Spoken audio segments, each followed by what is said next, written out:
my friends, today we're checking out a brand new synthesizer by Softube. This is Model 77 and this emulates the most famous and most iconic synthesizer of all time, the Yamaha CS80. As always with Softube titles, if you know your synth history, you will know what synthesizer we're modeling. The names are a little bit cryptic, but if you check out the interface, you will know exactly what we're talking about. For most of the part, vintage analog synth emulations for me are not so interesting because I have a lot of analog synths, but I decided to make this video today because, first of all, I love the CS80. I've programmed many CS80s, from really bad state CS80s to just got out of technician's hand CS80s, and it's one of the most beautiful synths to program and to play, because the great thing with the CS80 was that it was one of the most expressive instruments when it came out in 1977. Actually, Sigalas himself, the most famous CS80 user, said, "It's the most important synthesizer in my career and for me the best analog synthesizer design there has ever been. It needs a lot of practice if you want to be able to play it properly, but that's because it's the only synthesizer I could describe as being a real instrument, mainly because of the keyboard, the way it's built and what you can do with it." That's quite an endorsement. The second reason I decided to make this video and show it to you is because the moment I tried it, I really wanted to keep on playing it. I was playing it especially with polyphonic aftertouch keyboards. Let's check it out. So the first thing I did straight away was to create this beautiful horn sound, and I wanted to see how easily I can get to this sound, and this is how it sounds.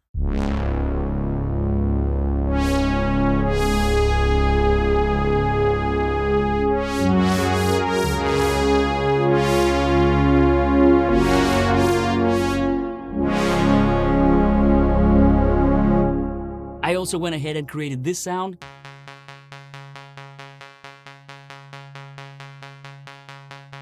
Which is very interesting. If you listen to the recording, there's a sine wave in the background, ever so faint. And like I said, with polyphonic aftertouch, it sounds glorious. Check it out. Let me know what you think in the comments down below.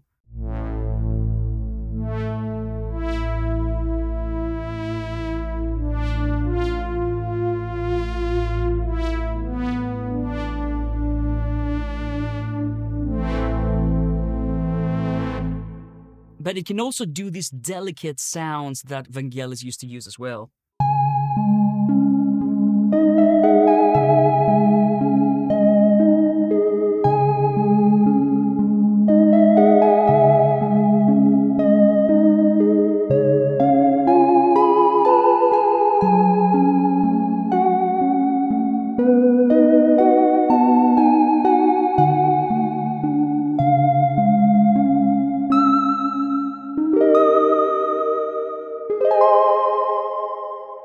Beautiful. By the way, if you recognize this last theme, let us know what it is in the comments down below. So these are just a few sounds that I put together when I tried the Model 77.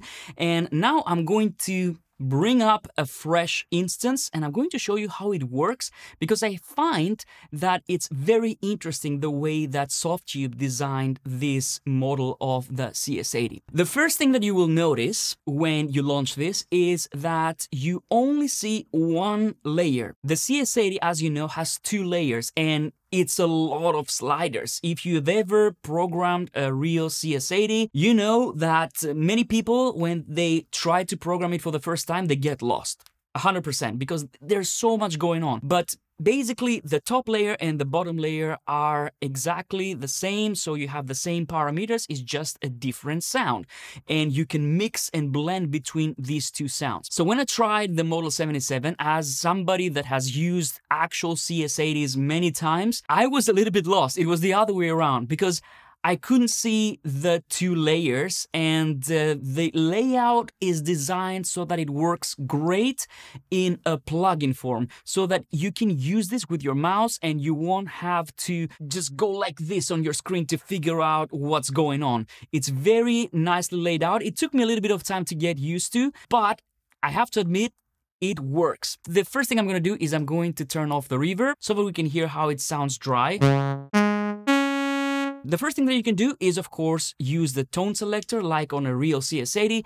These are presets basically, and on the real CS80 there was a cabinet that you would open. It was like a secret compartment where you could use and create your own custom sounds. The most important for me is the fact that we can initialize the layers. So I can initialize the upper layer and I can initialize the lower layer.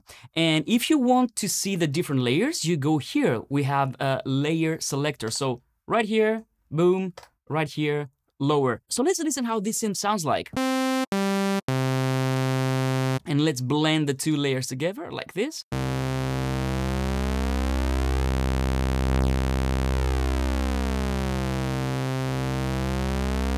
So you can hear the sound changes. Like with the real CS80, the oscillators are not static. They have a movement, they have this organic quality to them. So let's try and create a brass sound. I want to show you this section here. Here is one of the features that I really like for the CS80 and the CS40. They had a sine wave generator straight away, right here. So you have a sub bass straight away.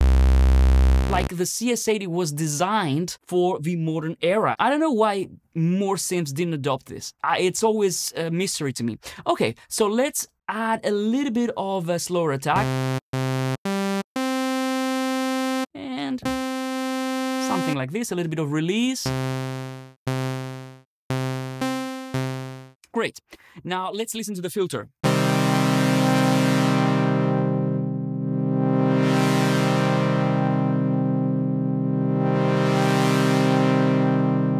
We have a low-pass filter and a high-pass filter. Both with resonance. Now, here's something that I thought was very thoughtful of softube. The ADSR of the filter on the CS80 is very peculiar, very special. It's not like the normal ADSR that you have on most synths where you have attack, decay, sustain, release. It's not like that. You have all these sliders, and most people, when they try and program a CS80, oh my gosh, they get so confused with this because you have initial level, you have attack level, you have attack, you have decay, and then you have release. But what do they do? And if you've ever programmed a CS80, you probably know, but if you haven't, you'd be lost. But check what softube did here, and this was something that I really liked when I saw it. And check this thing out. This is what makes all the difference here. It's a really cool educational tool, if you ask me. So if you start moving these faders, see, nothing happens here. And this is what most people get confused with when they try CS80. Like, oh, okay, I have the attack here and the decay. Nothing happens. What's going on? And of course, we have the release. And again, the release does nothing until you use this initial level. See? Like this. So what this allows you to do if you're programming a CS80 is to start the filter cutoff from an even lower point, and this makes it amazing for creating these iconic brass sounds. So if I go like this, you will see we go below the actual center point of the filter. So if I'm here, again, this is my attack, so I can make it short. But then if I change the initial upper level, I get this iconic brass sound straight away. So if I go here to my release now this is going to take effect. So you can see this. You can see how the ADSR changes.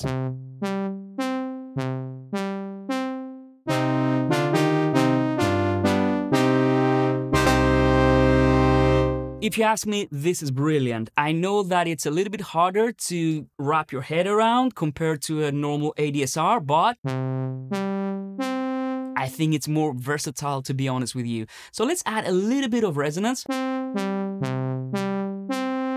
The next thing you can do, which is pretty cool, is that you can copy the settings from the upper layer to the lower layer. And in order to do this, you just hit this or this button. This will copy all the settings to the lower layer. So let's do that.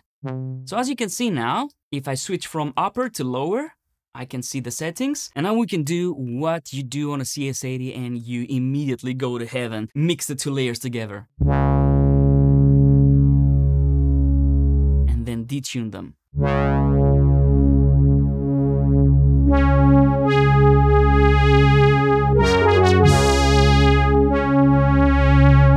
Now, when we move on to the lower section, this is where the fun begins. We have the LFO, which on a CS80, this would be the sub oscillator, where we can control the pitch, the filter, and the amplitude.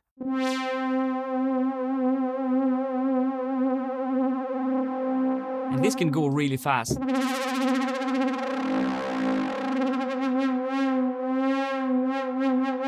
We can sync this LFO to our DAW tempo or change the waveform.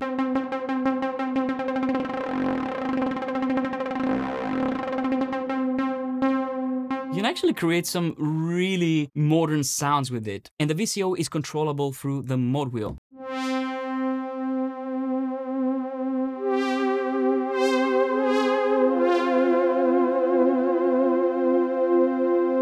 Next, we have the transpose section, and this would be the feet section on the CS80. Feet come from the old organ pipes where you had the different stops and you were able to do all these things.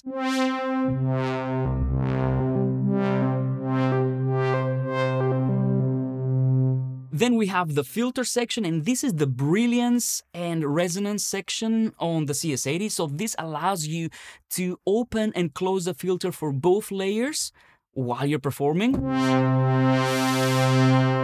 which was a big plus back in the day because you could control all these layers using one single slider. And by the way, on the real CS80, the sliders were upside down. So if you wanted to open the filter, you would just push the slider towards you instead of pushing it up. And then we have the aftertouch section, which is the touch response on a real CS80. And this allows you to control this LFO, the filter, the pitch, and the amplitude using aftertouch.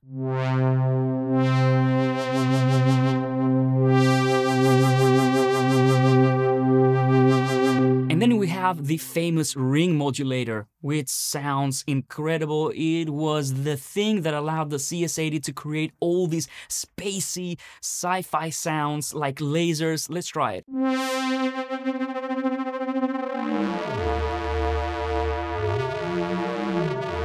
Especially when you use the attack and decay with tons of depth.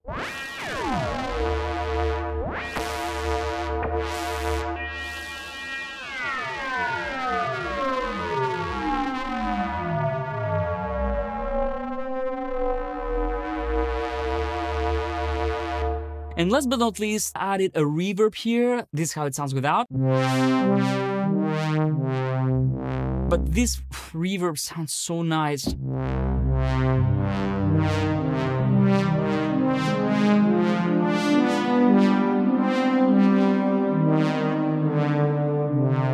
It also has an age parameter right here. By the way, I'm very excited about this synth, so I want to say it right here. This is not a sponsored video by Softube. As always, I'm showing you what I'm excited about, and feel free to download the demo and try it out for yourselves. And also, you can listen to it, just judge for yourselves, right? Let me show you some other things that are there right now, and they're also very clever. We have two sustain modes. We have mode 1 and mode 2. In order to be able to tell what these two modes do is just turn the sustain time to long and make the glide long as well. And in this case, check what happens. Let's go to sustain 2 and sustain 1.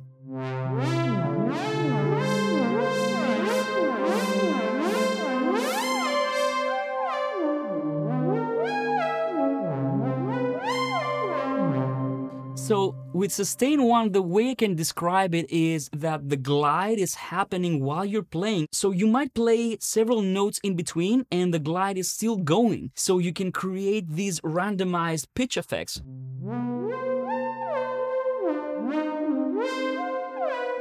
Where with sustain 2, you get a more traditional glide effect. And now here's another special thing. We have this expansion panel, and this is again selectable by using the upper and lower selectors right here, so you can have different settings for each layer. And here you can set your velocity to trigger the amplitude, the filter. You can set your keyboard tracking. You can set your aftertouch to affect the level and the filter. And I can say I only want to have this for my second layer. And I want to show you this now. Here that the second layer only comes up on the right speaker. This is because you can also spread the two layers. And this is what I've done here. So if I go mono, now I can spread the two layers. And one of the tricks that I love doing on the CS80 is you might want to do a little bit of a variation for the same sound when it comes to the ADSR and the filter. And when you spread the two layers, you get a super wide sound.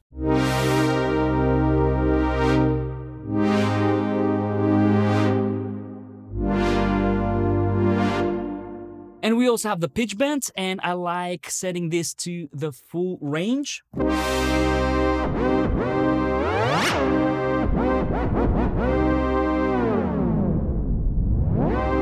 And this emulates, in my opinion, the ribbon control that, let's face it, is not so practical in virtual form on a plugin, but here...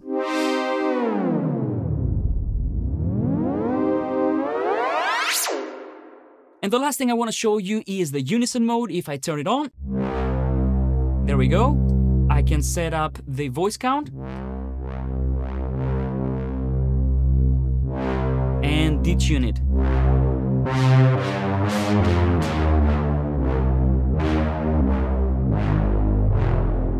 And this turned this into a monster for drones, for basses, really powerful. So there you go, my friends. This was the Model 77 by softube. In the comments down below, let me know what you think. And subscribe, ring the bell.